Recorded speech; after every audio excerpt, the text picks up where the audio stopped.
Muy bien, pues de nuevo, muy buenas tardes, buenos días a todos y a todos. Bienvenidos a este 18º panel. Nos encontramos aquí para hablar de la transición ecológica y social en este Foro Sindical Internacional.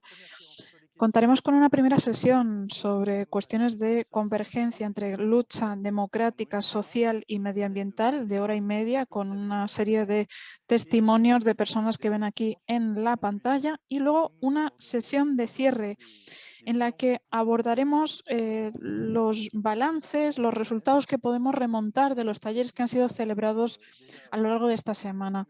Un par de cuestiones que me gustaría destacar en cuanto antecedentes. Este panel se centra tanto en cuestiones medioambientales y sociales. Hablaremos, en este caso, de la lucha a favor de la democracia. Es evidente que en la democracia están los derechos sociales, económicos, el derecho a un entorno saludable.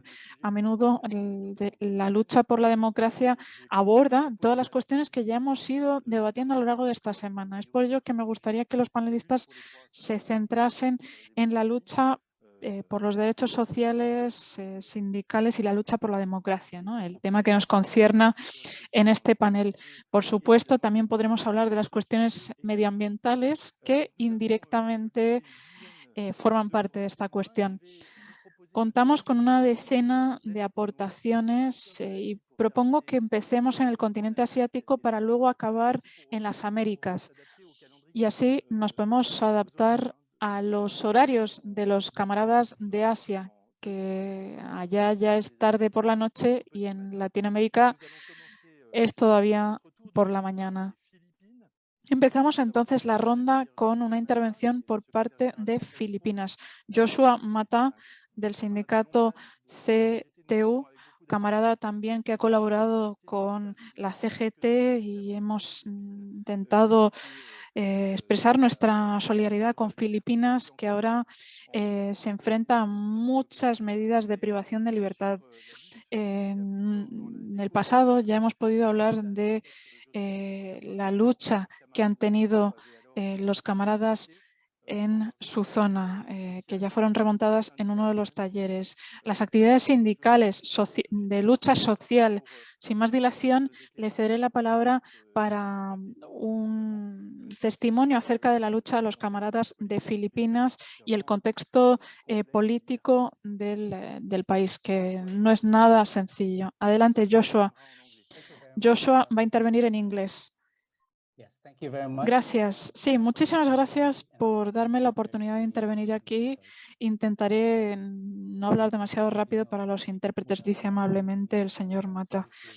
Como ya saben, nos enfrentamos a una crisis múltiple. La crisis de la pandemia, evidentemente, pero también una crisis relativa a la recesión económica más seria, más grave que hemos tenido desde la Segunda Guerra Mundial. Y por último, nuestro problema, que en muchos casos es existencial, es el hecho de que ahora nos encontramos frente a una crisis de los derechos humanos en Filipinas. La persecución sindical ha formado parte de nuestro día a día en Filipinas. En nuestro país, muchos sindicatos esperan que una vez que empiezan a ejercer ese derecho constitucional a organizarse, están a merced de cualquier atentado por parte de las multinacionales y corporaciones. El régimen actual también ha llevado la situación a un otro nivel. La Confederación Internacional de Sindicatos ha clasificado a Filipinas como uno de los países de más peligro para los sindicatos a escala internacional. ¿A qué nos enfrentamos? Pues por una parte el hecho de que hay sindicalistas que están siendo asesinados. En este año 56 encargados sindicales han sido perseguidos y asesinados, y ninguno de estos casos ha sido presentado ante la justicia. sometido a algún litigio para que se haga justicia. También se está promoviendo la cuestión de las denuncias en Filipinas. Cuando la policía y los militares deciden acusar a una persona por ser cómplice del movimiento en contra del gobierno actual, uno se convierte en un enemigo público vulnerable a cualquier tipo de ataque, ya sea por parte de las fuerzas militares, la policía o el ejército. Nuestros afiliados,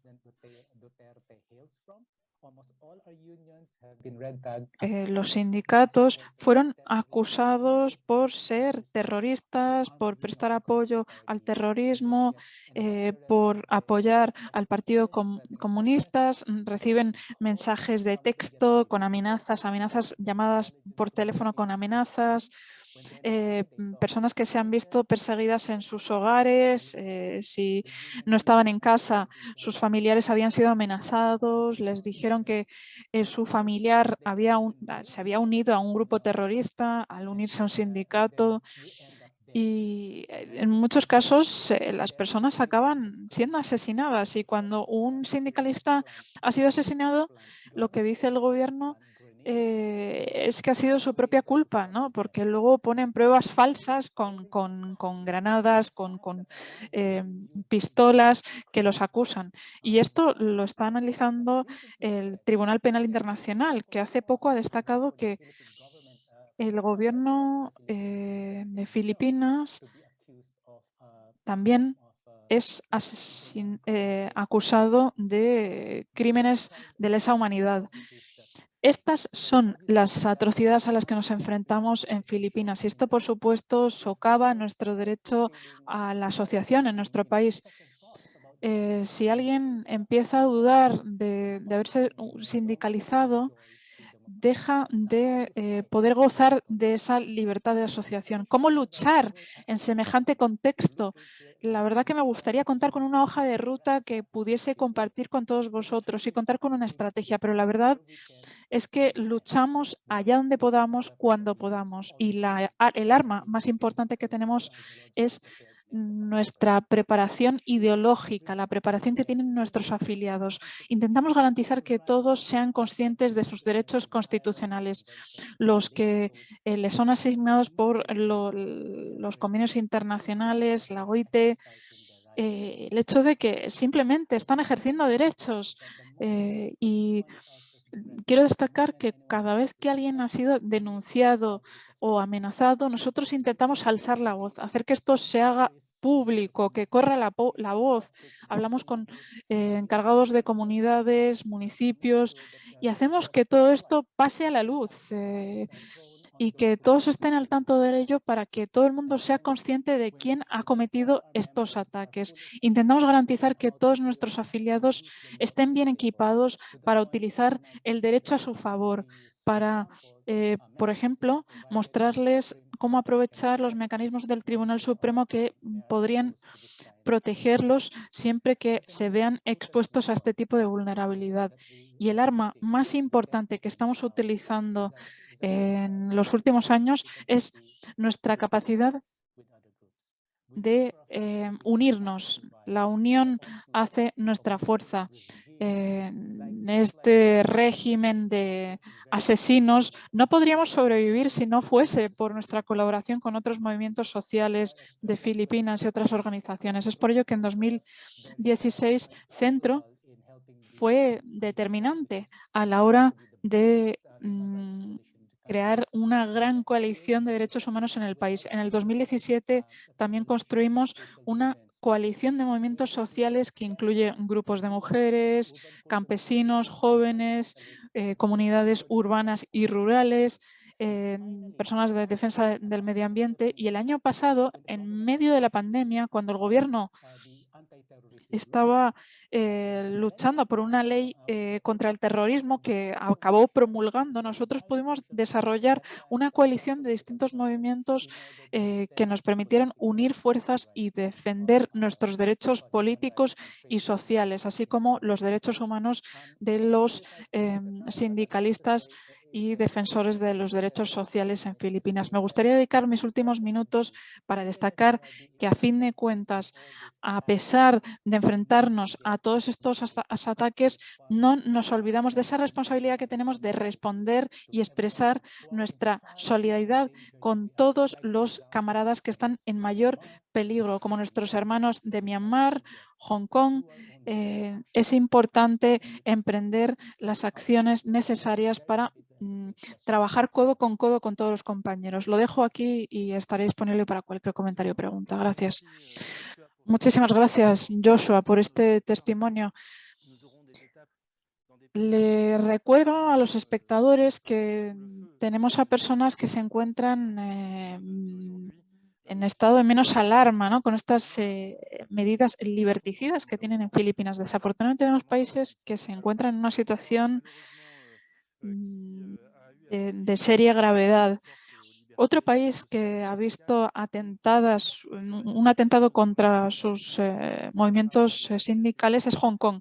Tenemos la presencia de Shang Kung Fan de la HKCTU, que junto con Li Ziqian han estado presentes a lo largo de toda esta semana. Él fue condenado a 10 años de prisión por el movimiento de 2019. A principios de este año, nosotros pudimos intervenir para resolver su caso junto con otros camaradas de la CSI. El señor Yan es toda una figura a nivel sindical de mucho reconocimiento, defensor de nuestros derechos. También estuvo en el Comité de Hong Kong para la liberación de los prisioneros políticos de Hong Kong. Le cederé la palabra para que nos cuente más acerca de su situación en Hong Kong. Tiene la palabra. Muchísimas gracias. Voy a presentar la situación en Hong Kong, pero antes me gustaría hablar de la sentencia de Chang Tuan. No solo 18 meses, sino también 20 meses en total, con cargos adicionales por participación en las manifestaciones del 1 de octubre de 2019. En estos momentos sigue esperando otro juicio por otro caso, otra causa del año pasado. Podréis ver que el régimen lo persigue incesantemente, así como otros activistas que tenemos en Hong Kong. Veréis la criminalización de nuestro movimiento democrático. Sigue avanzando. Cada vez se criminaliza más. Según la Ley de Seguridad Nacional,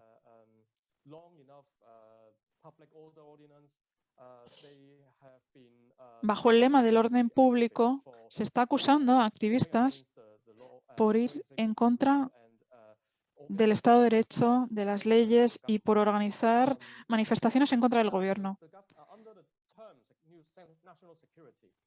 Bajo ese lema de seguridad nacional, como decía, el gobierno sigue ampliando su autoridad contra los sindicatos, intentando establecer medidas disciplinarias contra los sindicatos que están luchando por la democracia. ¿Qué es lo que quiere el sindicato? Nosotros aprovechamos los fondos que tenemos para organizar campañas. Ahora que nos encontramos bajo esa amenaza de la Ley de Seguridad Nacional, es cierto que ellos pueden arrestarnos en muchos casos. También hay distintos tipos de persecución y acoso de los que hemos sido víctimas en nuestras actividades sindicales, sobre todo en la organización de campañas. La policía podía llegar a grabar nuestros procedimientos con vídeo y acusar a miembros, afiliados, y luego sacar esto en los medios. En nuestra oficina mandaron oficiales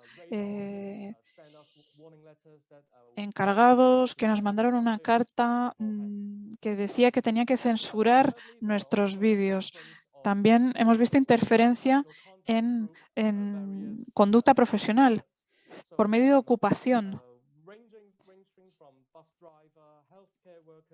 Desde los trabajadores sanitarios, los conductores de autobuses, profesores, funcionarios públicos, incluyendo también a periodistas que se enfrentan a una gran lucha en estos momentos. Todos ellos se enfrentan a las medidas severas del gobierno, intentan defender la verdad y la democracia. Me gustaría entrar en más detalles sobre la situación con los periodistas.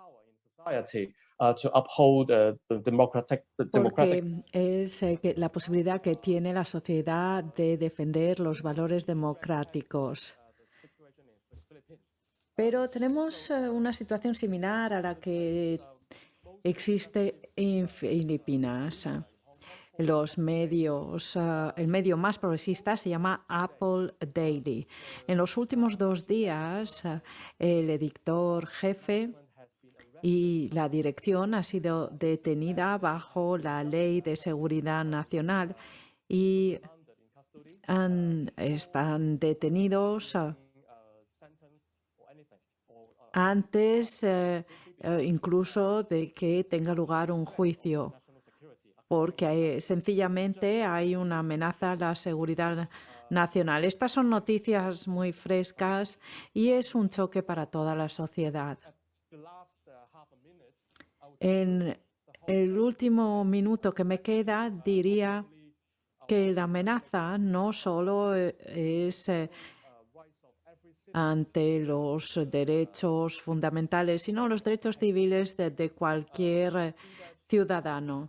Vemos que si sencillamente por hacer nuestro trabajo, a veces somos detenidos por las fuerzas de seguridad. Esta es una amenaza para la sociedad y para mí este foro es una gran oportunidad para presentar nuestra situación y que todo el mundo entienda que la transición a una sociedad justa es muy difícil, aunque seguimos intentándolo con nuestra lucha. Gracias.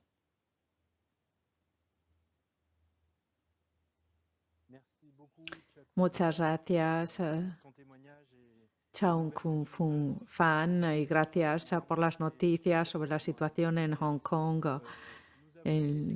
Efectivamente, hemos recibido el vídeo de Mong Mong. Muchas gracias, Joshua. La podemos enseñar. Y 2 palabras antes de hacerlo sobre la situación en Birmania. Supongo que volverás sobre esta cuestión. Un golpe de Estado desde el 10 de febrero, una represión violenta, la interdicción de las organizaciones sindicales desde el 26 de febrero y el 14 de marzo, una violencia que produce 70 y pico muertos, entre los cuales dirigentes sindicales. Es una situación dramática que empieza a salir de los focos mediáticos y es un drama porque la situación no evoluciona, sino que es cada vez más violenta y hay una negación de democracia. Propongo mostrar el vídeo. No dura más de 3 minutos y Mong Mong se expresa desde su lugar de clandestinidad. Buenos días, compañeras y compañeros. Me llamo Momo y soy el presidente de la Confederación Sindical en Birmania.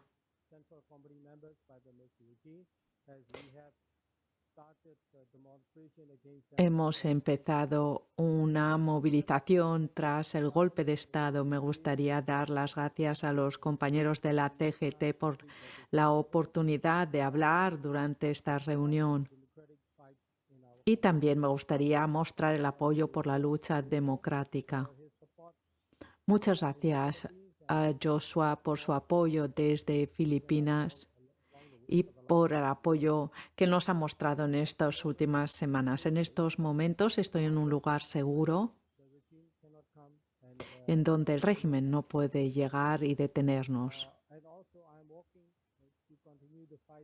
Y trabajo para seguir la lucha a favor de la democracia en mi país.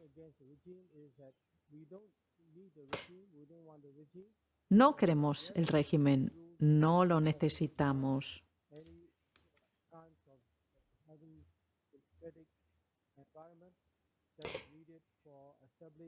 Necesitamos un entorno que permita crear sindicatos independientes.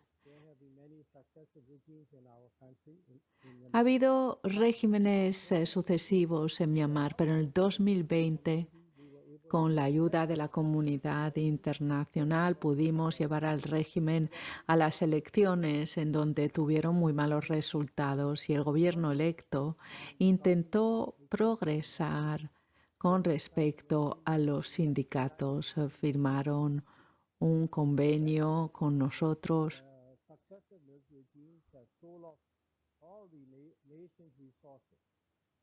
pero los regímenes han intentado aprovechar todos los recursos que tenemos y venderlo a las empresas chinas.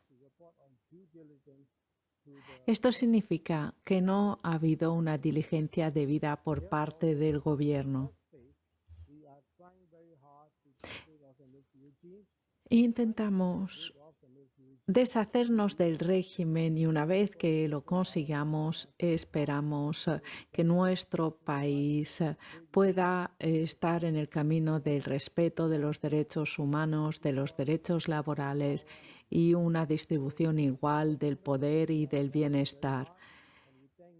Por ahora, seguimos luchando duramente. Muchas gracias por escucharnos. Y gracias a todos los que luchan por un cambio en el sistema de gobierno para llevar al país hacia una democracia. Muchísimas gracias. Muchas gracias, Momong. Es emocionante verte así a distancia. Y espero que esto permita dar una voz a la causa birmana y a los trabajadores libres en Myanmar. Es complicado. Vamos a dar la palabra y vamos a ir subiendo siempre en Asia, pero voy a ir más al norte. Momong hablaba de la influencia de las multinacionales y lo vinculaba con las cuestiones medioambientales. De hecho, hay una multinacional francesa que se llama Total, que actúa en Myanmar sin ninguna diligencia debida y que no presta atención a su relación que sigan manteniendo con la Junta. Ahora voy a dar la palabra a Tonenkan Ismailova del Kirguistán. No te veo. Si pudieras encender el vídeo. Es una militante incansable de los derechos humanos y de los derechos sindicales, vicepresidenta de la Asociación de los Derechos Humanos. Intervino ya sobre el tema de mujeres y medio ambiente. Ha llevado varias luchas por parte en el Kirguistán, sobre todo la lucha en contra de una mina de oro que tiene un impacto muy negativo en el medio ambiente en general y en el país. No te veo, es que yo ya no veo el conjunto de los panelistas. Si me podéis dar una visión de conjunto. Tolecan, no sé si estás conectada. Sí, está conectada.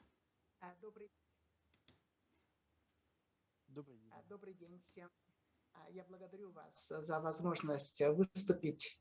Y, конечно, для меня, как правозащитника... Buenas tardes a todos. Muchísimas gracias por darme la oportunidad de hablar aquí como activista de derechos humanos que lleva trabajando desde hace tiempo Me gustaría decir lo siguiente. Al escuchar Myanmar o Filipinas, reconozco la tendencia a los que se enfrentan los países en Asia Central.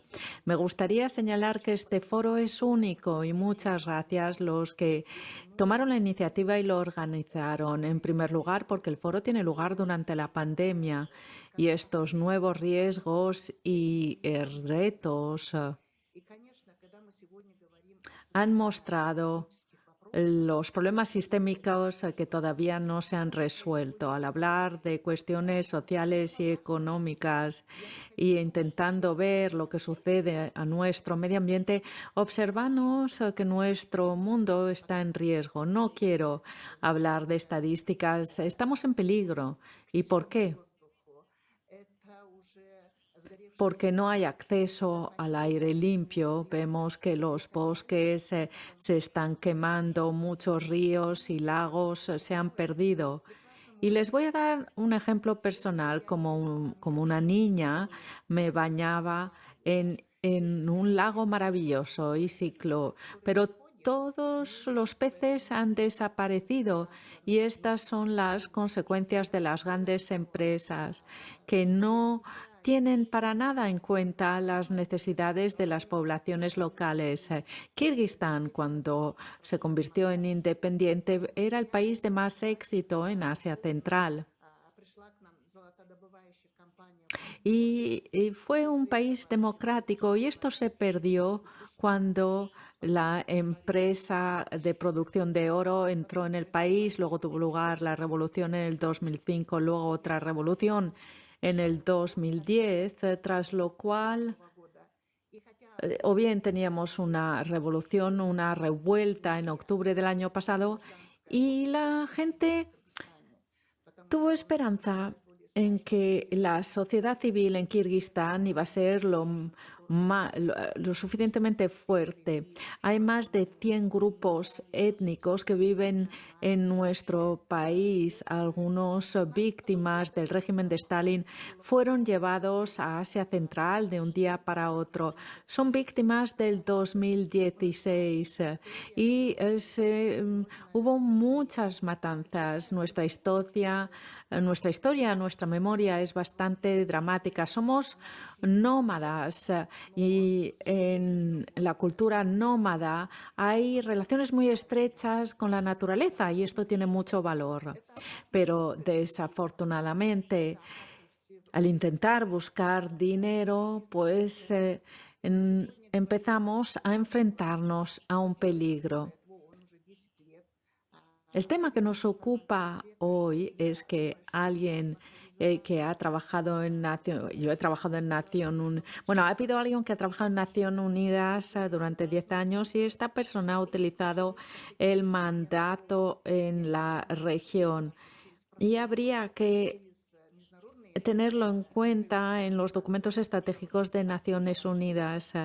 Esta idea debería de ser promovida para que la Federación Internacional de Derechos Humanos lo estudie. Y todos sabemos que hay ciertas tendencias que son negativas y que tienen un efecto negativo tanto para la naturaleza como para nosotros como seres humanos, para nuestra dignidad. Lo malo es que esta brecha entre la alta política y el ciudadano de a pie conlleva tendencias muy negativas. Los sindicatos en Asia Central están en una situación muy mala.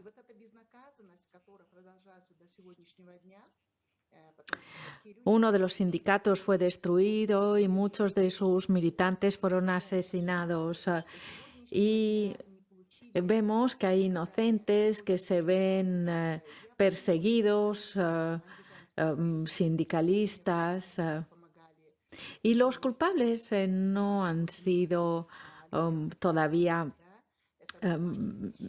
atrapados.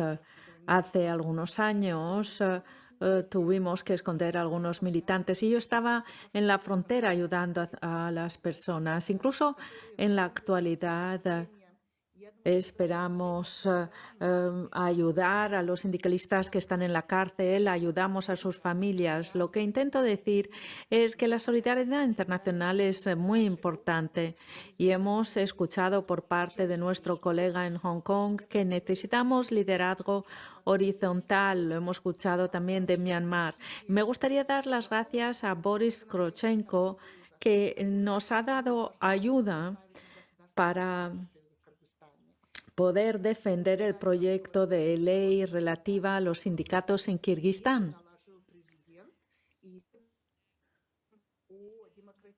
Y la solidaridad internacional nos permitió poner freno a ese borrador de ley. Y creo que el proceso democrático debería de ser apoyado. El Parlamento ha creado una comisión especial y los sindicatos tienen que involucrarse. Y este es un buen ejemplo para que los sindicatos independientes empiecen a funcionar en Kirguistán, pero desafortunadamente el espacio político para la sociedad civil es más pequeño y por otro lado tenemos a China y vemos que tienen sus instrumentos para socavar al movimiento sindical. Y luego tenemos a Rusia, por otro lado. Ayer se adoptó un proyecto de ley en nuestro Parlamento, una ley que permite controlar las organizaciones sociales.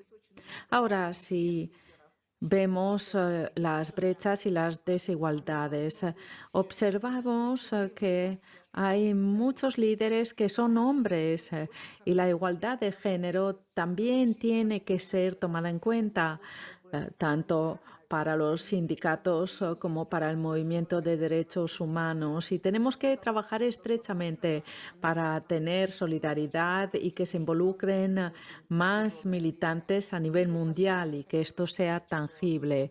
Nos enfrentamos a momentos muy difíciles y las personas tienen que ser conscientes, pero no lo son. Hay un número de políticos que también tienen ciertos tabúes. Puedo dar cifras en Kirguistán, en el informe de Naciones Unidas. Está en el puesto 122 en cuanto a nivel de vida, alfabetización, mortalidad de niños, la falta de derecho de las mujeres. Todo esto contribuye a que ocupemos este lugar. A veces las personas ni siquiera tienen acceso a los alimentos y evidentemente tampoco a la información. Y esto lleva al radicalismo y a las organizaciones criminales. Por ello, necesitamos abrir una nueva agenda para que podamos formar parte del proceso de toma de decisiones a nivel mundial. Muchas gracias. Y finalmente, cuando hablen de ayuda y cómo los líderes sindicales trabajan, no hay que olvidarse de las mujeres líderes sindicales. He conocido una mujer que ha sido encarcelada y me gustaría dar las gracias a Boris una vez más por su ayuda. Son mujeres vulnerables, con lo cual cuando se hable de ayuda, no se olviden de las mujeres. Tienen hijos, tienen familias. Y a veces se deja de lado a estas mujeres y no quieren estar bajo el control de los servicios secretos. Y nuestra agenda tiene que incluir el medio ambiente, pero no solo, sino también la protección de las mujeres sindicales y las mujeres defensoras de los derechos humanos. Muchas gracias y espero que podamos seguir trabajando juntos. Толикан, это для нас большая честь вас слушать. Вот это было вообще очень приятно познакомиться с вами через Muchas Бориса. gracias por esta aportación por parte de Kirguistán. Es un placer por fin conocerte a través de Boris. Ahora me gustaría volver al francés para destacar lo que destaca al final de su presentación, justamente la palabra femenina, la presencia femenina en todas estas cuestiones, ya sea sindicalistas, medioambientales, sociales. Es cierto que quizás ese es el punto, el punto débil de este foro, ¿no? Porque, y quizás debamos tomar nota de ello, ¿no? Porque es cierto que en muchos paneles han dominado los hombres. Sería necesario feminizar los paneles. Y es cierto que al final hemos contado con un 25% de mujeres, mientras que podríamos haber garantizado la paridad en los paneles. Muchas gracias por esta aportación. Iba a hacer hincapié en ello en las conclusiones, pero ¿por qué no destacarlo ya de paso? Yo destacaba también que le cedía la palabra a Boris Kalchenko. Si no fuese por él, no nos encontraríamos aquí. Boris Kalchenko es un compañero que ha colaborado mucho con la CGT, Federación de Trabajo de Rusia, federación asociada a la CGT, que seguimos muy de cerca, y nosotros hemos librado dos luchas paralelas sobre la cuestión de las jubilaciones en Rusia en 2018, donde KTC pudo movilizar a muchísimas personas por medio de una petición que contó con más de 1 millón de firmas a favor de nuevas leyes sobre la jubilación. Le cederé la palabra a otro compañero para que nos hable de la situación en Rusia. Vemos que tenemos distintas etapas en este viaje por el mundo. Vemos zonas con menos ataques. Mi compañero hablará de Francia, por ejemplo, pero somos conscientes de que cuando escuchamos lo que sucede en Birmania o en Filipinas nos damos cuenta de lo mucho que puede diferir la situación. En Bielorrusia vemos que también pasamos a otro grado en términos de represión y persecución, y vemos que los camaradas se ven más afectados por el acoso y la persecución de los sindicatos. Le cederé la palabra a Boris. Muchas gracias de paso por permitirnos por participar y estar presente aquí. Tiene la palabra. Muchísimas gracias, Pierre. Hemos mencionado a Boris Karashevsko muchísimas veces en este foro. Lo que se hace en Asia Central es algo que un esfuerzo colectivo. Esto lo hemos visto en la Confederación Laboral de Rusia, así como otras federaciones rusas. Cuando nos invitaron a esta ronda de intervenciones, la verdad que no sabíamos muy bien cómo contribuir, ¿no? Sobre todo a la cuestión medioambiental y la forma en la que repercuten en el movimiento social y el movimiento sindical. Nuestra confederación no había tenido debates acerca de esto, no contábamos con documentos acerca de la cuestión medioambiental a los que yo pudiese hacer referencia en mi intervención. Y le damos las gracias a la CGT por darnos la oportunidad de participar y tomar nota de lo que digan los compañeros. La crisis medioambiental, sin lugar a dudas, se ha convertido ahora en una de las prioridades que tiene nuestra confederación. Es cierto que está en boca de todos, pero al mismo tiempo aumentan los desastres medioambientales. Las empresas ponen poco por su parte a la hora de invertir en infraestructuras que sean seguras o más seguras para los trabajadores y las personas que allí residen y respetuosas con la naturaleza.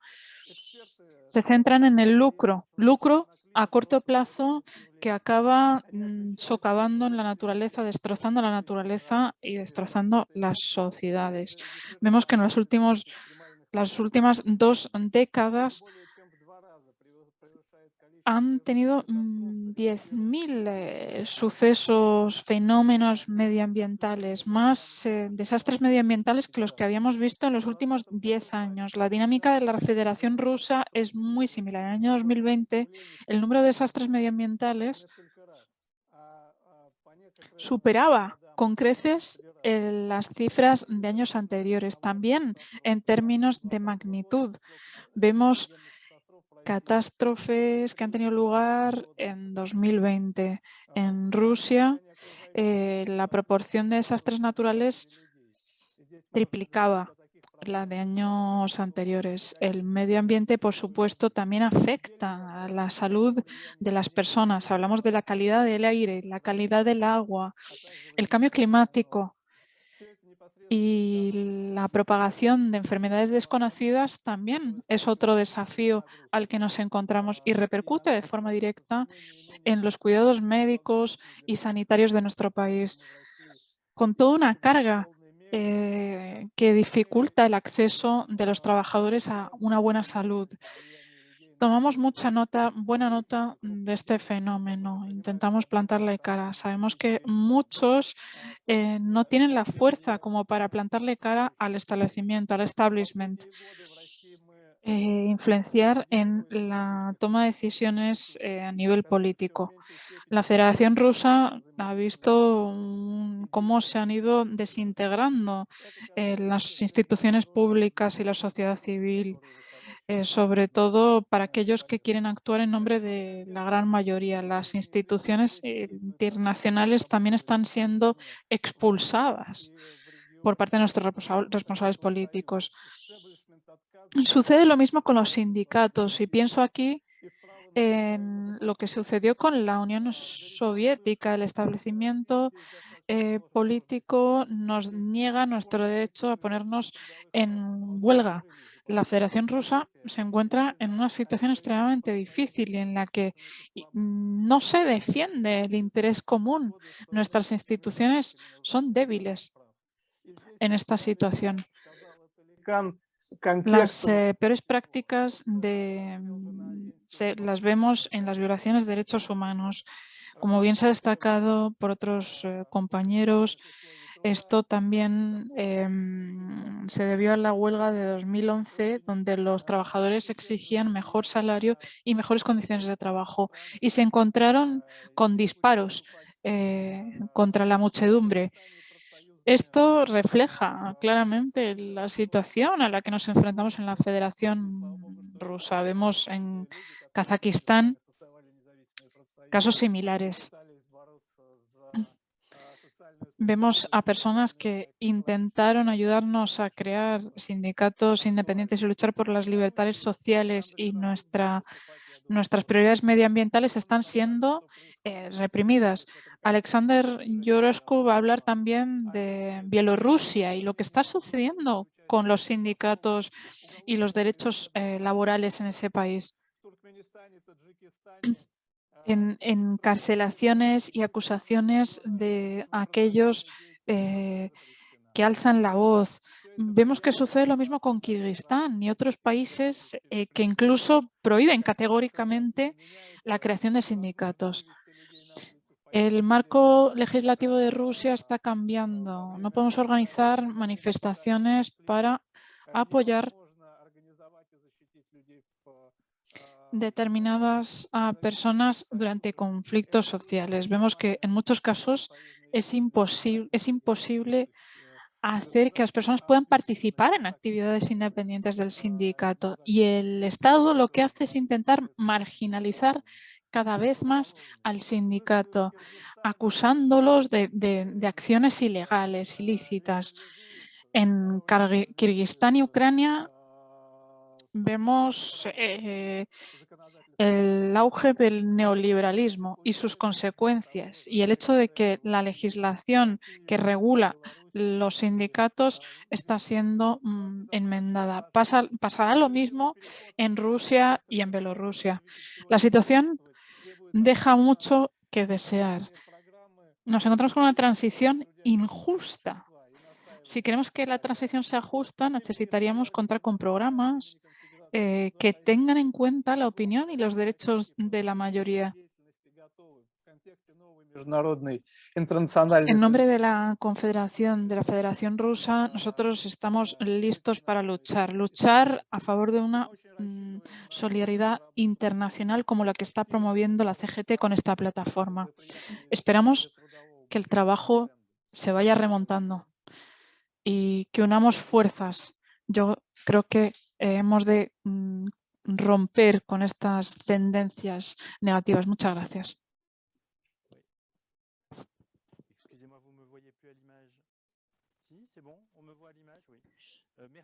Muchísimas gracias, Boris, por esta aclaración y este vínculo entre Asia y el Cáucaso. Hablaba Boris en su intervención de Boris Areshun. Muchísimas gracias a Boris Kravchenko por haberse conectado en esta situación tan difícil.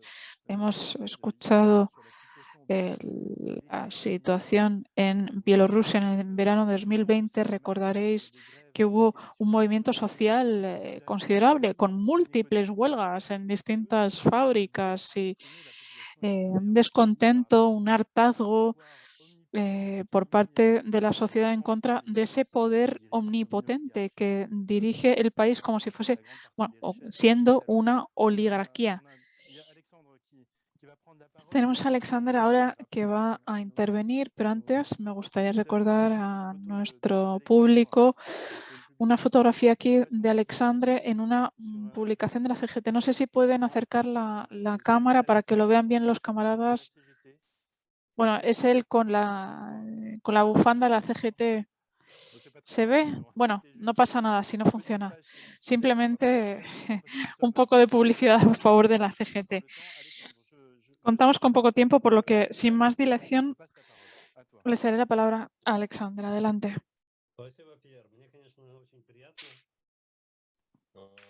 Hola a todos.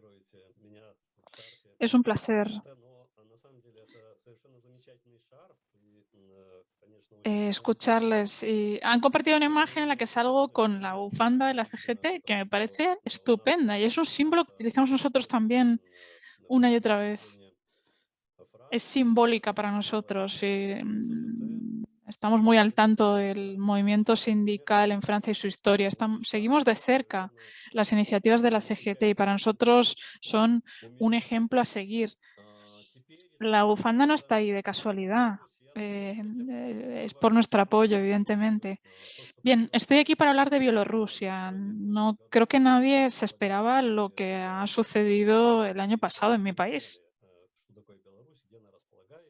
Y yo creo que las personas, si las personas no sabían acerca de Bielorrusia, muchos pensarían que formamos parte de la Federación Rusa. Creo que con estos movimientos, con este alzamiento, las personas nos irán conociendo, nos iremos dando a conocer y demostraremos que las personas pueden alzar la voz a favor de sus libertades, sus derechos democráticos. Bueno, ¿qué sucedió hace un año? ¿A qué me estoy refiriendo? Hay un mito de amplia difusión o que ha estado muy presente, por lo menos, en los países que estaban interesados en Bielorrusia. Muchos sabrán que el régimen que está en el poder sigue unos principios sociales y que cumple con políticas sociales. Es un mito que ha tenido muchísimo calado. Tengamos en cuenta el tipo de régimen que ha sido constituido en Bielorrusia. El presidente Lukashenko es muy abierto en cuanto a la idea de llevar al país a la época soviética. La Unión Soviética, destaco, tampoco tenía un socialismo real. Lo que hicieron fue darle la vuelta a la idea del socialismo y pervertir las ideas socialistas tal y como vemos en Bielorrusia. Por favor, creed en mí. Hemos hablado del neoliberalismo y Bielorrusia es el ejemplo por autonomasia de las consecuencias del neoliberalismo y del capitalismo de Estado, porque el Estado bielorruso está dominando la economía y dominando todos los ámbitos de nuestra vida social. La economía del sector privado está subdesarrollada. Y hablábamos de oligarcas al poder, pero no utilicemos el plural. Es uno el que ha estado dominando toda la economía. Este oligarca ha privatizado todo el país. Lo tiene entre manos. Nuestros derechos civiles han sido violados, infringidos y esperábamos que llegase un día en el que los trabajadores pudiesen salir a la calle y manifestarse, ponerse en huelga, como lo hicimos el año pasado. En el pasado nunca lo hubiéramos concebido. Y me gustaría insistir en lo siguiente. Todos los trabajadores obtuvieron contratos que les quitaban todos sus derechos, los despojaban de sus derechos y les obligaban a trabajar, mientras que el Código Laboral dice que tenemos el derecho a ser informados acerca de las condiciones laborales tan solo 24 horas antes de empezar a trabajar. El orador anterior también hizo referencia a esta cuestión. Si el Código Laboral dispone de estas condiciones, entonces los trabajadores van a tener que aceptar lo que les entre en gana, porque es como un sistema de castigo lacónico. Vemos que el 50% de los ingresos de los trabajadores se queda fuera. A veces, en muchos casos, se quitan las primas de manera retrospectiva. En enero se puede informar a los trabajadores de que les han quitado la prima, las prestaciones, y estamos hablando del salario que se encuentra entre los más bajos de Europa.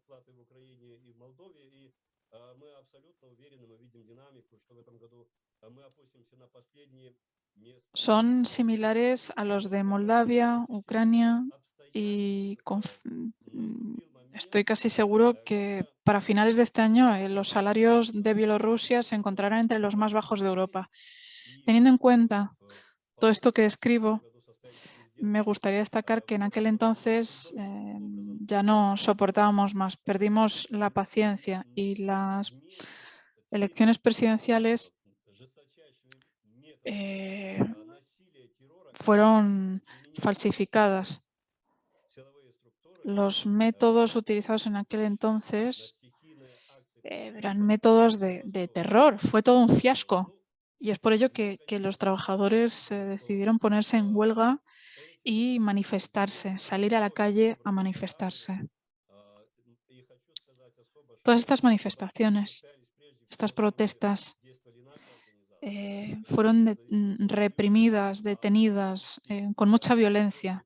Me gustaría destacar que las huelgas contaron con muchísima actividad por parte de nuestros sindicatos. Tenemos a muchos trabajadores que eran afiliados, que fueron obligados a sumarse al sindicato. Los sindicatos independientes tienen la tradición de defender nuestros derechos y nuestros afiliados se verán obligados a ponerse en huelga. Nos encontramos en un periodo extremadamente difícil en el país. Nosotros formamos parte de la revolución y ahora nos encontramos con una contrarrevolución y el régimen está luchando contra ese deseo que tenemos, esas ansias de libertad. Desde la Segunda Guerra Mundial no habíamos visto tanta violencia en nuestras fronteras, en nuestro país.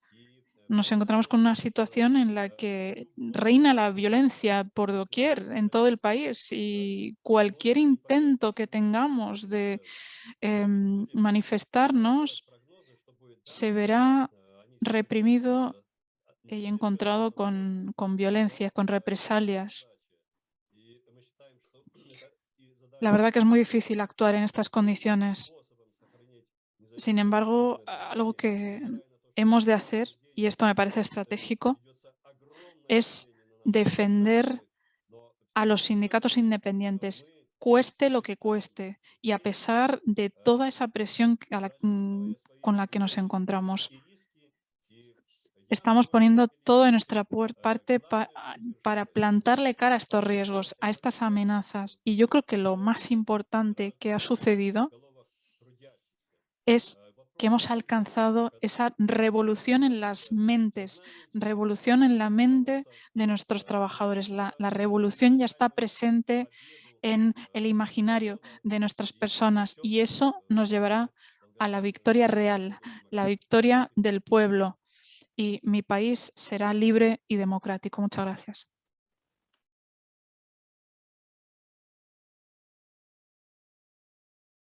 Merci beaucoup, Alexandre, pour ce témoignage. Muchas gracias, Alexandre, por este testimonio. Hablabas del hiperpresidente. Es un término que también utilizamos en Francia para calificar al presidente de la República Francesa, o por lo menos los medios de comunicación lo hacen. Evidentemente no puedo hacer comparaciones. Estamos muy lejos de vivir lo que has descrito, Boris Plagí, miembro de la Mesa Confederal de la CGT, encargado de asuntos europeos.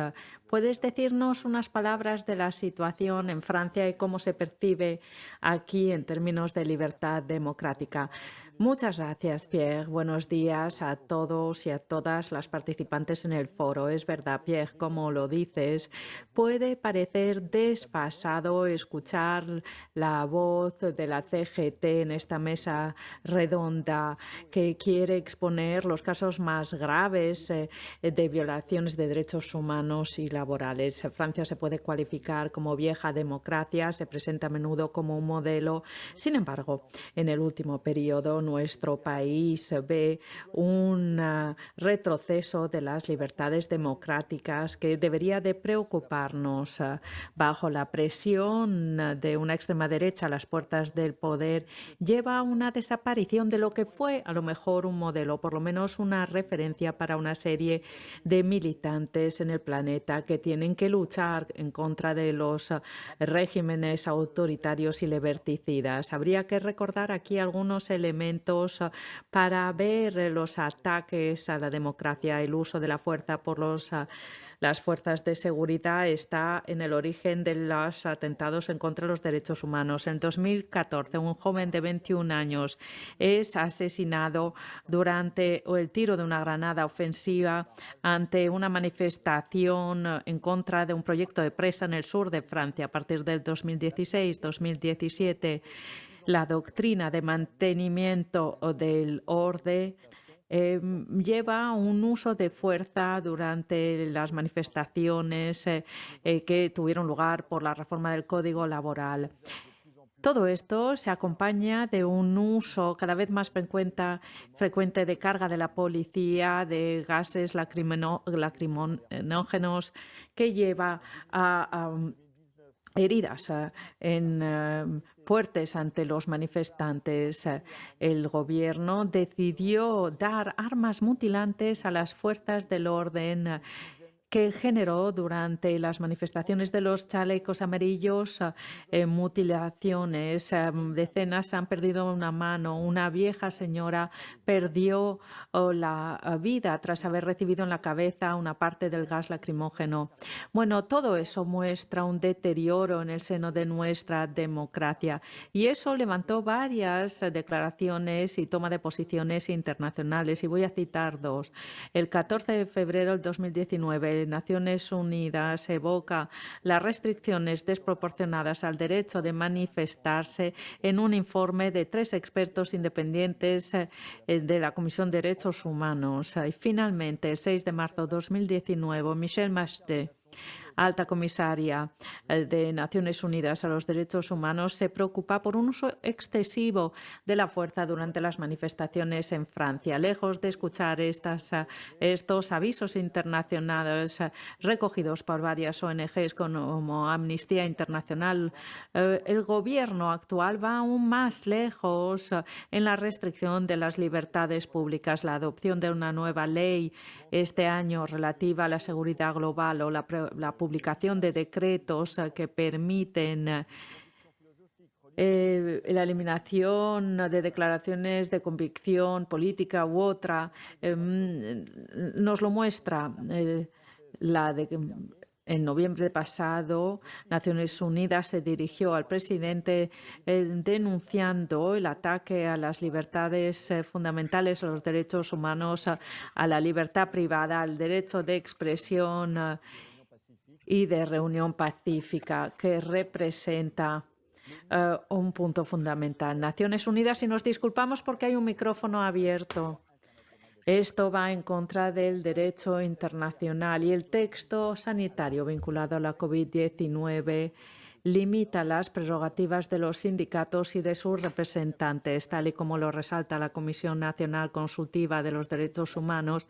Cito, la crisis de la COVID-19 ha conllevado varias disposiciones restrictivas de las libertades adoptadas por decreto y han hecho difícil el ejercicio de los derechos fundamentales de los trabajadores, sobre todo el derecho sindical, el derecho de huelga, de manifestación y de reunión, y a esto se añade la negociación colectiva. La expresión del trabajo también está. Anthony Spitz, un inspector del trabajo que fue sancionado el año pasado en plena pandemia porque quería presentar y dar mascarillas y material de protección para los trabajadores de una residencia de mayores. Y finalmente me gustaría concluir diciendo algo sobre las responsabilidades de los países llamados desarrollados y de las multinacionales. En la situación descrita por los compañeros en esta mesa redonda, su responsabilidad es enorme. El hecho de mantener en el poder regímenes liberticidas, cerrar los ojos ante su comportamiento en los derechos humanos y cómplices en la represión. ¿Qué se puede decir por el comercio de armas, las relaciones peligrosas de una serie de empresas con estados liberticidas y la presión que ejercen estos países ante los recursos naturales? La búsqueda del conflicto es una vergüenza, algo que decimos desde el principio de esta sesión. Sí, 100 veces sí, la lucha a favor de la democracia y por el progreso social y medioambiental son imprescindibles y indisociables. Los trabajos de nuestro foro lo han demostrado toda esta semana. Viva la democracia y la solidaridad internacional. Muchas gracias, Boris.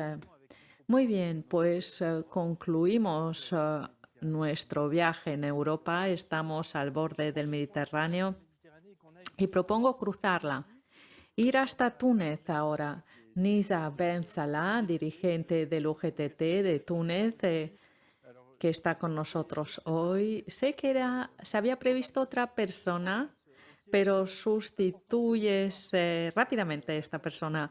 Es importante escuchar la voz de Túnez, de los sindicalistas tunecinos, y UGTT ha jugado un papel motor en el cambio democrático con el movimiento del 2011, en el que participó de manera importante la UGTT. Lisa, te doy la palabra rápidamente. 5 minutos. Tenemos un ligero retraso. Tenemos 4 panelistas todavía y habría que mantener los tiempos. Y me disculpo por este recordatorio y gracias por participar en esta mesa redonda. Muchísimas gracias. Voy a ser breve. Incluso nos podremos ahorrar 1 minuto o 2. UGTT jugó un papel no solo en la revolución del 2011, sino también en el 2013 y 2014 con el diálogo nacional. Fue la obra del cuarteto UGTT con ITUCA, la patronal, con el Colegio de Abogados y la Liga Tunecina de los Derechos Humanos.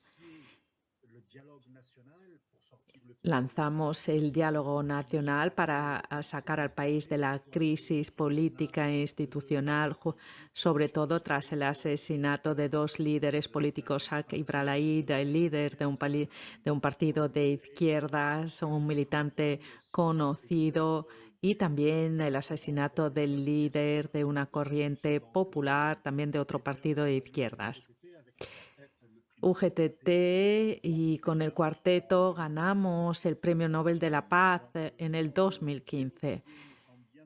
estamos y tenemos los instrumentos y mecanismos necesarios a nivel interno y externo con nuestros socios, con distintas organizaciones de la sociedad civil, sobre todo las organizaciones más representativas, evidentemente.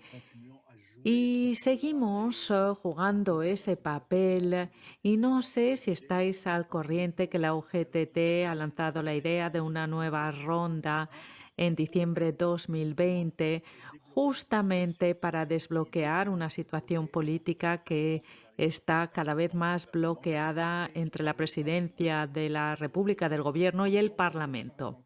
Sustituyo al compañero. Esto para enmarcar lo que digo tras tu intervención, sustituyo al secretario general de la UGTT Internacional. No soy directivo de UGTT, soy miembro del Departamento de Estudios y Documentación de la UGTT. Y en cuanto a los temas ecológicos, en la UGTT tenemos una visión bastante desarrollada al respecto. Todo ello lo reflexionamos durante la última reunión en Dinamarca en diciembre del 2018.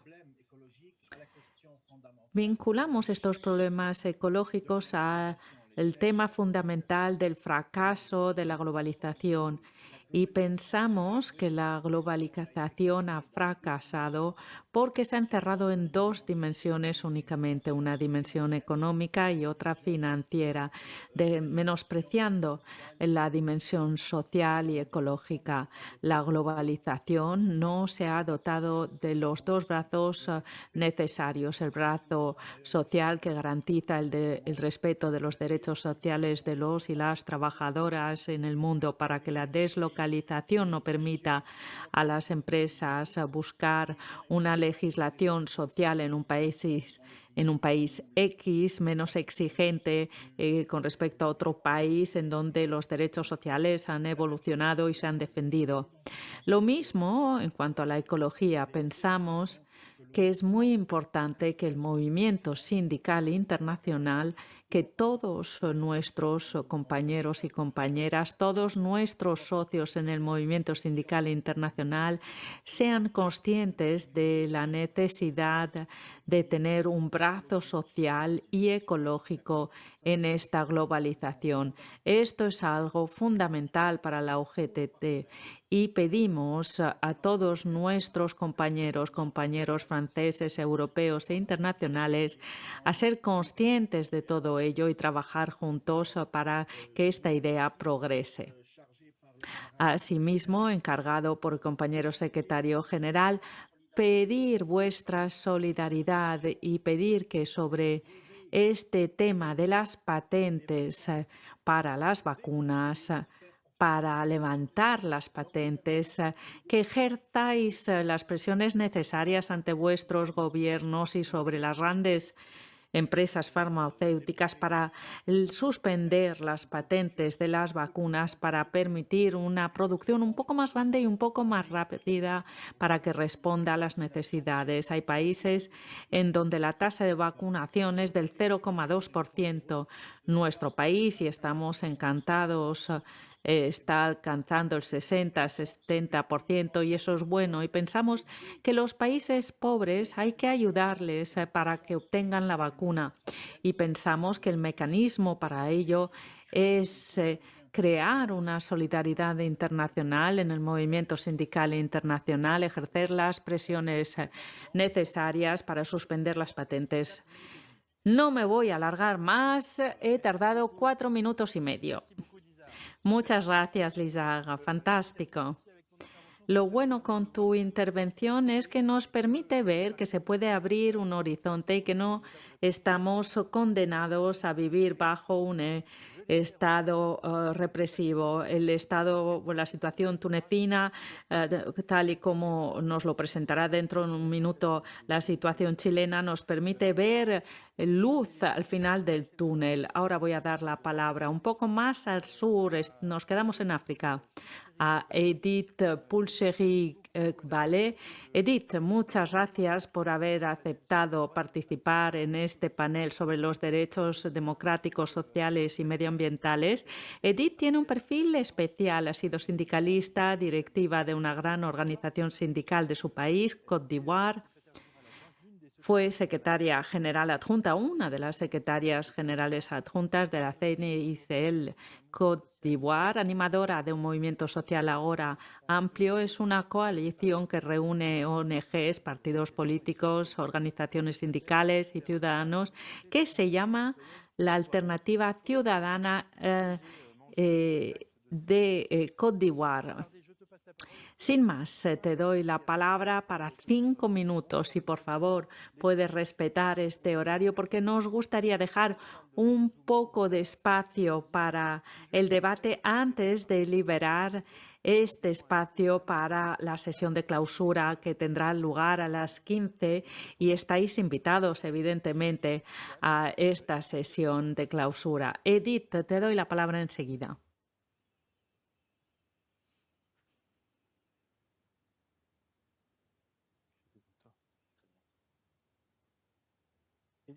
Edith, ¿puedes encender el micrófono?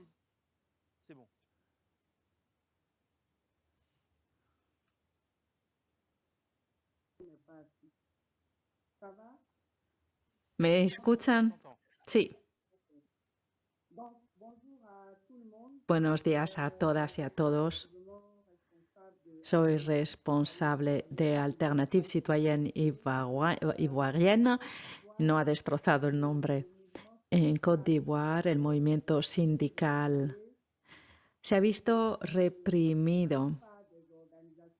La mayoría de las organizaciones sindicales no se atreven a realizar ciertas luchas porque cada vez que hay problemas la represión es muy grave. En el 2019, por haber manifestado y haber realizado una huelga de 3 días, los enseñantes fueron sancionados con una suspensión salarial de 2 meses. La mayoría de los sindicatos son temerosos. La libertad de expresión, dicen, no se aplica verdaderamente. Yo misma he luchado a favor del respeto de la Constitución y por ello me han detenido. Me despidieron con la complicidad de la Inspección del Trabajo. Para despedir un trabajador se necesita el acuerdo de la inspección, pero para ello tiene que hacer una investigación y tiene que escuchar la persona en cuestión. A mí no me han escuchado y se autorizó mi despido, con lo cual, de manera general, la libertad de expresión no está garantizada aquí y por ello es difícil para los sindicatos luchar sobre ciertas cuestiones. Ahora, en cuanto al tema ecológico, ¿me pueden escuchar?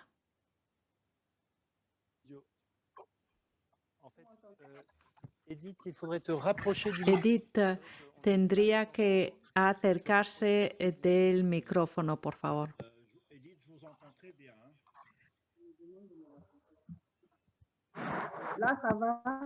¿Ahora va mejor?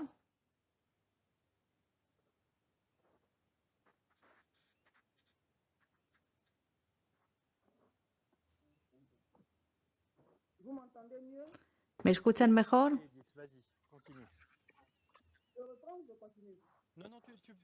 No, puede seguir.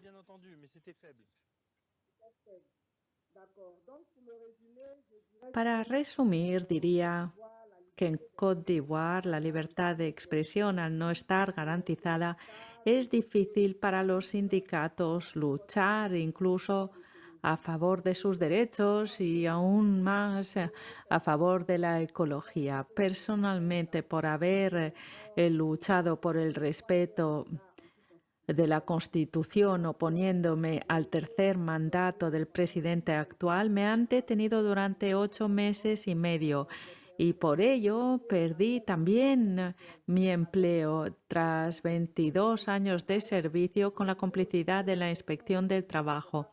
El tema ecológico no forma parte de las prioridades de nuestro gobierno y estaría bien que las organizaciones de la sociedad civil y los sindicatos se formen para poder llevar a cabo la lucha a favor de la ecología.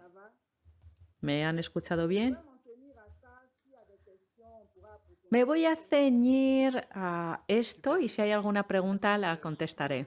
Merci à toi. Alors, on termine avec toi. Muchas gracias.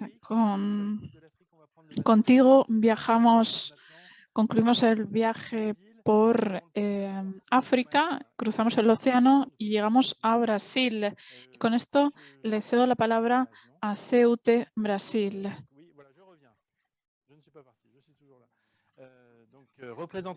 Representante de la Gran CUT en Brasil. Como decía, Brasil se ha enfrentado a distintos retos distintos a los de Filipinas. Vemos que este país mezcla homofobia, antisindicalismo, racismo. Parece difícil poder prosperar en un contexto similar. ¿Podría, Tiago, hablarnos un poco del contexto y las dificultades de lucha ante esta situación, teniendo en cuenta las cuestiones de defensa del medio ambiente, que sin duda forma parte de las prioridades de la CUT? Tiene la palabra. Hola, buenos días a todas y a todos. ¿Me escuchan? Solo para tener certeza. Muchas gracias a la CGT por la invitación, a las compañeras y los compañeros de los diversos países que aquí están. Mi solidaridad y la solidaridad de la CUT de Brasil con las compañeras y los compañeros que enfrentan las dificultades y las luchas contra los trabajadores y por los derechos de los sindicatos de los trabajadores en todo el mundo. Me gustaría empezar, para intentar no alargar demasiado, recordar lo que dijo Joshua al principio de las 3 crisis que estamos enfrentando ahora y decir que en Brasil yo creo que las 3 se encuentran totalmente involucradas. Y por ejemplo, cuando empezamos hablando de la crisis política y que muchos de aquí tal vez sepan algunas cosas, que se empieza con más fuerza con el golpe de Estado ilegal contra entonces presidente Dilma Rousseff, que fue destituida de su cargo a través de un golpe. Después tuvimos la prisión de expresidente Lula da Silva, que era el principal opositor y favorito en las elecciones de 2018 contra el que ganó, Jair Bolsonaro, el presidente fascista de extrema derecha que tenemos en Brasil ahora. En el mismo año tuvimos el asesinato de la concejal Marielle Franco en Río de Janeiro, que al momento investigaba la acción de milicias paramilitares en el estado del Río de Janeiro, milicias que tenían ligación con la familia de Jair Bolsonaro, que viría a ser entonces presidente de Brasil. Y en todo este proceso hubo una serie de ataques a los derechos y las libertades, principalmente para nosotros de los sindicatos. Hubo la reforma laboral de 2017 que atacó de manera muy grave los derechos de los trabajadores y de los sindicatos, las capacidades de organización y negociación colectiva que tenemos en Brasil. Y eso está vinculado porque todo este proceso que lleva a la elección de Jair Bolsonaro, el presidente defensor de la dictadura militar, que ataca casi todos los días los negros, las personas LGBTQ, las mujeres, todos sus opositores, y ahí se incluye partidos de izquierda, los sindicatos, defensores de los derechos humanos. Eso el presidente está ahí involucrado también con la crisis que vivimos hoy de la pandemia, es un presidente negacionista de la ciencia, que ha negado durante todo el periodo la cuestión del virus, ha negado la vacuna, las vacunas, y ahora tenemos en Brasil, llegaremos probablemente mañana a 500.000 de muertos directamente por la pandemia. Y ahí, como estamos en este foro para la discusión de las cuestiones climáticas, yo traeré cómo esto se involucra muy fuertemente con la cuestión medioambiental. En Brasil hay algunas que son como punta de iceberg, que el aumento récord de deforestación, incendios en Amazonia, en el Pantanal, que ha sido noticiado por los medios en casi todo el mundo. Hay la cuestión muy fuerte del genocidio de los pueblos indígenas, el curso hace 2 años en Brasil, en que se ha empeorado con la pandemia. El derrame de petróleo que ha ocurrido en el Nordeste hace 2 años. Luego de la elección, el presidente ya empezó a amenazar dejar el Acuerdo de París, pero eso son puntos del iceberg de una política calculada de negación climática y degradación ambiental, que, como digo, se articula con la política de ataque a la democracia. Y esa política articulada pasa por la reducción o eliminación de presupuestos para contener la deforestación, combatir el cambio climático, la gestión de residuos, la eliminación de todos los consejos federales participativos, donde participamos los movimientos sociales, los sindicatos, todos los actores sociales participaban con el gobierno, y eso ya no existe más. El debilitamiento del IBAMA, que es el organismo federal de inspección ambiental, que año por año pasa por la reducción de los presupuestos y de personal. Proyectos que permiten la minería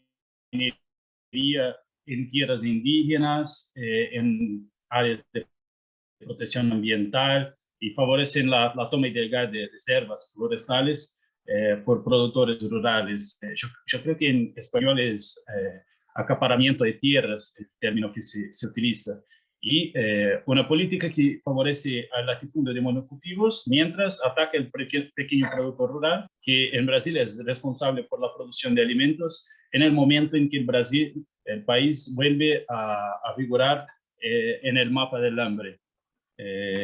Y para eso es necesario comprender quién es Jair Bolsonaro, el presidente. Era diputado que durante el periodo que fue diputado presentó diversos proyectos de leyes que flexibilizaban la cuestión ambiental, debilitaba la fiscalización, y siempre tuvo el apoyo de mineros ilegales, de responsables por el acaparamiento de tierras, y especialmente por grupos milicianos del estado de Río de Janeiro, que son grupos de milicias paramilitares con mucha ligación con las policías militares, que fueron responsables, como dijo, por el asesinato de la concejal Marielle Franco.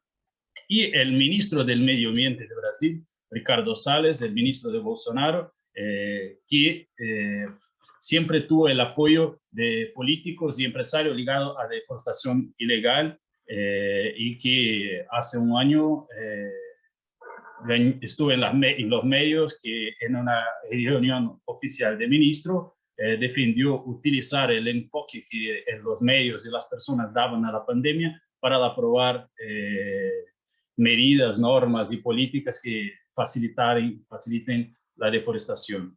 En las últimas semanas ha salido a luz un escándalo internacional que involucró a este ministro Ricardo Salles, en que involucra que el escritorio de abogado del ministro era solo para recibir sobornos para liberar decenas de toneladas de madera extraída ilegalmente de Amazonia, con valores de cientos de millones de dólares.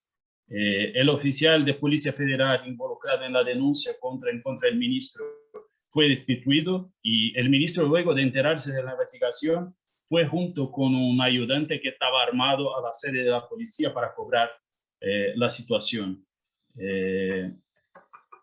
El presidente, como dijo, tiene esta ligación histórica, este vínculo histórico con las milicias. Desde la elección, de la campaña para la elección, ha hecho diversas promesas para liberación y facilitación de la posesión de armas de fuego, especialmente entre los grandes dueños de tierras rurales. Y lo que está haciendo ahora son propuestas para desarmar, remover los poderes del IBAMA, el órgano que yo dije, responsable por la fiscalización ambiental, y transferir ese rol a las policías militares, que son la base de apoyo a Bolsonaro y que tienen las vinculaciones con las milicias paramilitares que ahora se encuentran en casi todo el territorio nacional, aunque sean más fuertes en el estado de Río de Janeiro, que es el estado original del presidente de la República. En este periodo, en la presidencia, casi poco más de 2 años, el ministro de Medio Ambiente ya reemplazó 27 de los superintendentes de IBAMA, este órgano de fiscalización, por 25 personas de la policía militar. Entonces, solo para juntar todo eso, involucrar todo, decir que la política de ataque a los sindicatos, a los movimientos sociales, a las organizaciones de la sociedad civil, líderes indígenas, opositores políticos, que está en curso con Bolsonaro desde que estaba en campaña electoral, tiene el propósito de silenciar la denuncia de ataques sistemáticos por parte del gobierno genocida de Brasil contra los derechos humanos y ambientales, y que son cuestiones, las 3 crisis están altamente involucradas. Muchas gracias.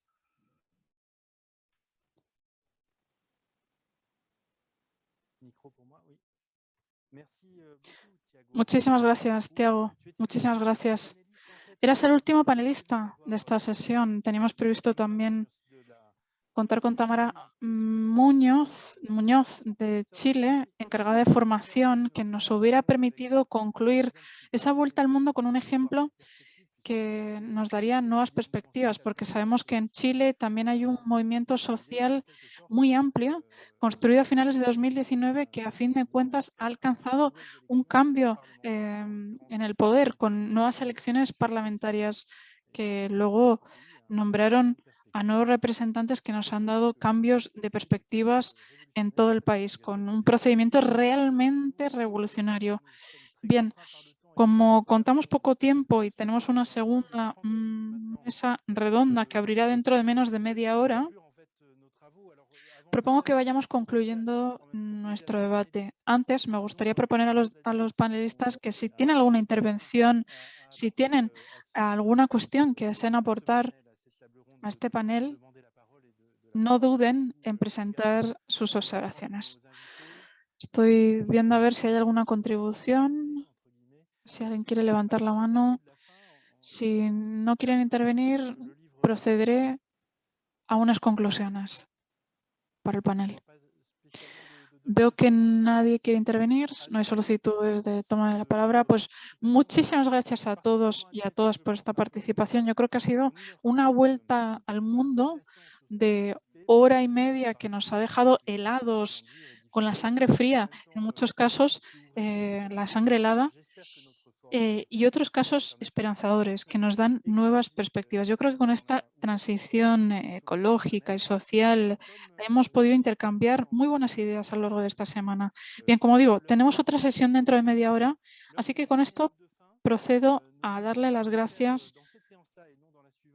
Que queríamos proceder a los agradecimientos ya en esta primera sesión, en vez de dejarlo todo para el final, por lo importante que nos parece. Muchísimas gracias en primer lugar a los intérpretes. Dice amablemente, a 6 o 7 idiomas se ha prestado un servicio de interpretación a lo largo de la semana. Se ha producido de manera excelente. Muchísimas gracias a todas las cabinas, dice amablemente el orador, por todo el trabajo realizado a lo largo de estos 5 días. Muchísimas gracias por su profesionalismo y su dedicación. Muchas gracias a 130 organizaciones, ONGs, organizaciones sociales que han tomado la palabra como panelistas, como presentadores en distintos talleres y evidentemente también están las estructuras confederales, la CGT, la dirección. Muchísimas gracias por ese compromiso que ha tenido la CGT a lo largo de toda esta semana. Federaciones de la CGT, unas 15 que han participado, numerosos sindicatos de empresas que han presentado su experiencia y, por supuesto, aquellos que han seguido el foro desde sus oficinas en distintas sesiones de esta semana. Muchísimas gracias. Gracias a los socios, el Instituto Global, nuestros socios en la organización Rosa Luxemburgo, la Fundación, que está muy presente en toda esta semana, Sebastián Altersomint, Son, de Tuet, y los equipos de la CGT presentes aquí. Espacio Internacional, tal y como aparecen en la pantalla. Espero no olvidarme de nadie. Roma, Give, Renata, Mohamed, François, Cristán, Stephanie, Silva, María Cristín, Donian. Estoy leyendo la lista. Espero no dejar a nadie atrás. Equipos de comunicaciones detrás de las consolas. Elisa, Lu, René, Bruno, muchas gracias a ti, Bruno, por haber estado toda la semana, y gracias a todos los del equipo, Loga, Magui, entre otros, periodistas, prensa confederal, que han seguido muy de cerca el evento y que han moderado los eventos, Emilia. Y gracias a todos y aquellos y aquellas que no han participado o que no han sido incluidos en la lista, pero que han participado en el foro. Bien. Y espero no dejarme a nadie en el tintero. Muchísimas gracias a aquellos que estén interesados en la próxima mesa redonda. Les indico que empezará dentro de 24 minutos. Muchas gracias y hasta pronto.